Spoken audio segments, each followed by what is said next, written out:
This is a very critical region for the United States, and assistance is authorized under this legislation and necessary.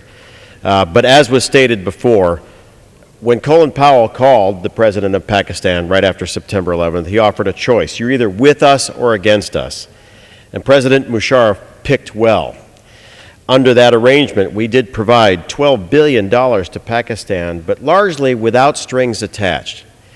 And the Pakistani effort against the militants, especially in the frontier autonomous region, was initially aggressive, but then petered out.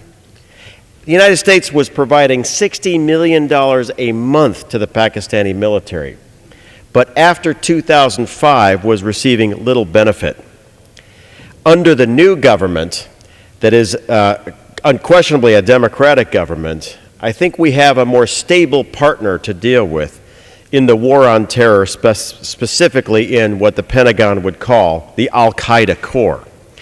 With this new government really representing the essence of the Pakistani middle class, we now take on their true aspirations, in which the central issue for the long term is not a nuclear competition with India, but how quickly Pakistan is falling behind India's rising economic growth.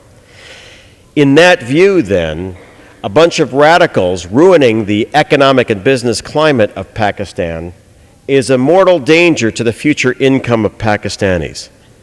On that basis, a war on terror is solidly grounded in democracy, in the Pakistani middle class, and the joint interest of the United States.